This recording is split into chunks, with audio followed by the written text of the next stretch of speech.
Hi, Real Recapped here. Today we're going to recap the film Mine. It's a survival drama about a soldier who has to choose between two deadly options. So without any further delay, let's get started. The film starts with a Marine sniper named Mike, waiting in the scorching desert with his spotter Tommy. They're waiting for the target, while Tommy is complaining about how they're spending so much time away from their families for no reason. This is when they see some vehicles in the distance, and see many armed men as well. The vehicles stop in front of them. That's when Mike notices some local people are also coming there. He realizes that it's a wedding, and his orders are to take out the groom's father.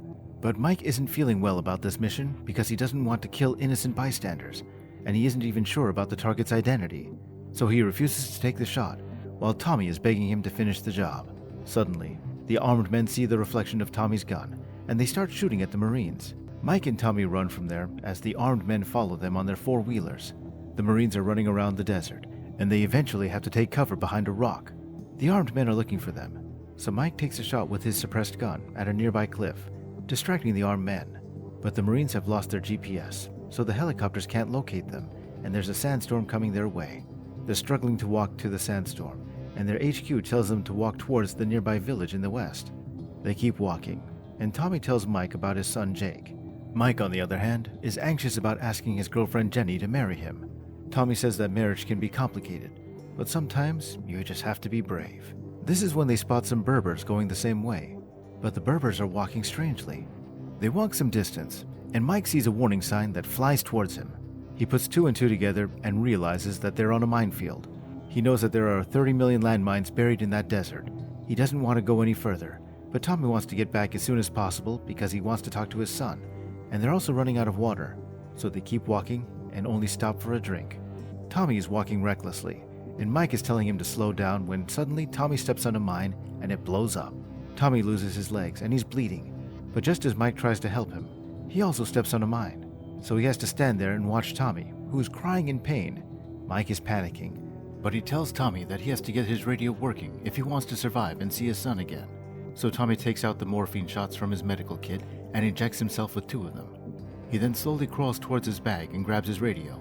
He's trying to talk on the radio, but it's not working. At this point, Mike knows that he has to help Tommy, or he'll bleed out. He wants to jump from his mine, but Tommy tells him not to. Mike is hell-bent on helping his friend, so Tommy takes out his gun and shoots himself. Mike is screaming at this point because he had just lost his best friend. But soon, he has to face the reality that he'll probably die as well. He knows that he needs to ask for help if he wants to survive, so he decides to drag Tommy's radio towards him.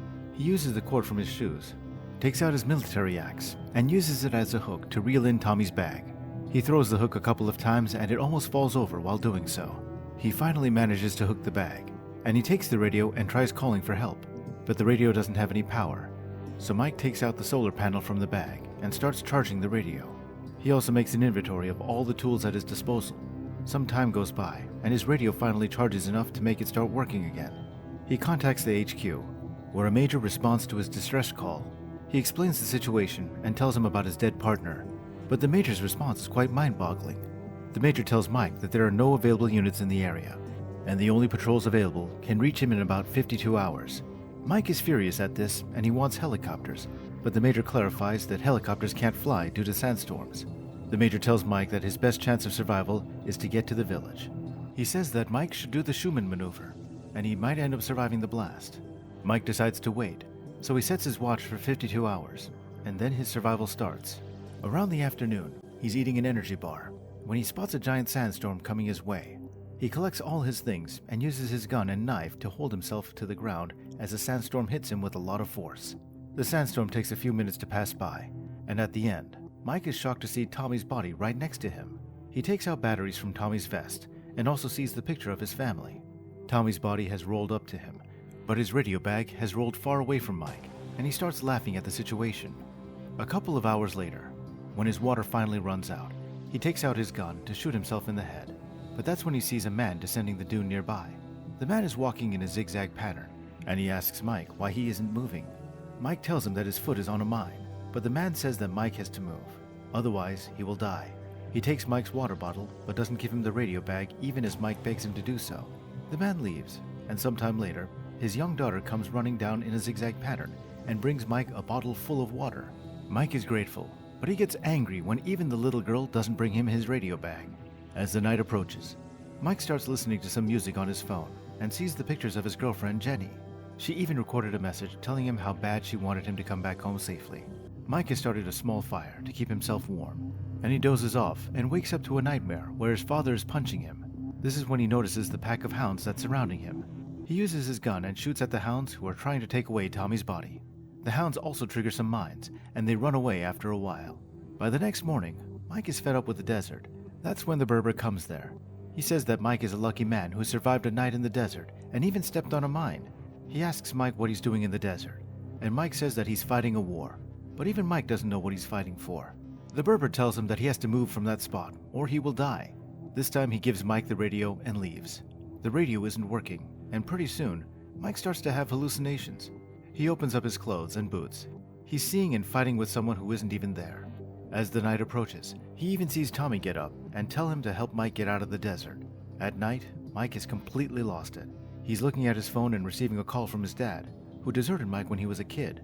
That's when the hounds surround him again, and Tommy tells him that he has to do the Schumann maneuver because he can't take down all the predators. So Mike nails his shoe to the ground and starts digging. Tommy is screaming at him to jump away from the mine, and Mike does so, but the mine explodes and his legs are gone. But it's all a hallucination, and in reality, the hounds are biting Mike all over his body. That's when his reflexes kick in, and he starts punching the hounds. By the morning, he's taken down all the hounds, but he's severely injured. His radio starts working again, and the major tells him that a convoy will be delayed for another 17 hours. Mike has lost all hope of survival, and the major tells him that his girlfriend is on the line. So Mike apologizes to Jenny for leaving her alone to fight a war that he doesn't even support. He sees Jenny sitting in front of him, and he goes to grab her and almost falls over, but the Berber steps on his foot. The Berber has a wooden leg, and he tells Mike that he once stepped on a mine and lost his leg. He explains how he thought that his life was over, but in the hospital, there was a song about moving on playing on the radio. A nurse also made him believe in the future, and he married that girl, and now he's a happy man. Mike tells him that he has a beautiful daughter, but the Berber says that his daughter died some years ago in a mine blast. He thinks Mike saw the ghost of his daughter. He puts some ointment on Mike's wounds and tells him that there's no other way for him to go but forward. He gives Mike some medicine and leaves, but the medicine has some hallucinating properties, and Mike sees himself standing outside of his childhood home. There, he goes inside and sees his father getting angry at his mother. His father is very drunk, and he starts to come at Mike, but his mother gets in the way. His father beats her up and then punches Mike in the face. Mike also remembers the time when he saved Jenny from 4 rowdy rangers in a pub. He beat the rangers up and then asked Jenny for a drink. He even remembers his sick mother, who told Mike to move on at her deathbed. In the end, Mike remembers why he came there. He proposed to his girlfriend, who turned him down, and Mike got aggressive with her. He felt ashamed afterwards and decided to leave Jenny alone and join the army. This is when Tommy snaps him out of it and tells him that the convoy is here, but he has to signal them. He gives Mike the flare, but in reality, Mike is just holding sand, and Tommy is dead.